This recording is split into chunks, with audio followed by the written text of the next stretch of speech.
આજનો આપણો difficult MCQ છે વર્ગમૂળ 6 વત્તા વર્ગમૂળ 6 વત્તા વર્ગમૂળ 6 વત્તા અનંત સુધી ઇઝ ઇક્વલ ટુ ખાલી જગ્યા. આપણી પાસે ચાર ઓપ્શન છે.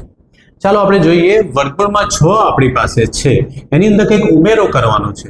તો વર્ગમૂળ 6 એ વર્ગમૂળમાં 4 એના પહેલાની પૂર્ણવર્ગ સંખ્યા અને વર્ગમૂળમાં 9 એના પછીની પૂર્ણવર્ગ સંખ્યાની વચ્ચે આવે છે. 4 નું વર્ગમૂળ 2 થાય, 9 નું વર્ગમૂળ 3 થાય. હવે વર્ગમૂળમાં 6 માં કંઈક ઉમેરો કરવાનો છે એટલે વર્ગમૂળમાં 6 ઉમેરવાનો છે. અગેન એમાં વર્ગમૂળમાં 6 ઉમેરવાનું છે. તો અનંત સુધી ઉમેરતા જઈએ તો આનો આન્સર વર્ગમૂળ 9 ની નજીક આવે. તો 9 નું વર્ગમૂળ થાય 3 એટલે આપણો આન્સર થાય 3. હવે આની અંદર શોર્ટકટ જોઈએ. આ વર્ગમૂળ 6 ની બે ક્રમિક સંખ્યાઓનો ગુણાકાર એ સ્વરૂપના અવયવ પાડીએ. ક્રમિક સંખ્યાના ગુણાકાર એટલે 6 એકુ 6 નહીં પણ 2 તાલી 6.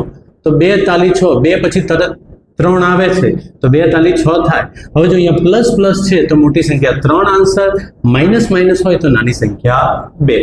તો અહીંયા પ્લસ પ્લસ હોવાથી મોટી સંખ્યા 3 જવાબ થઈ ગયો. આ જ શોર્ટકટ વાપરીશું આપણે વર્ગમૂળમાં 12. 12 એટલે 3 ચોક 12.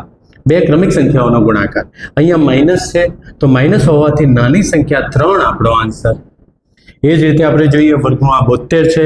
72 નું બે ક્રમિક સંખ્યાઓનો ગુણાકાર એટલે 8 9 72. પણ અહીંયા પ્લસ છે, પ્લસ છે એટલે વધારો થાય તો મોટી સંખ્યા 9 છે તો આપણો આન્સર 9 થાય.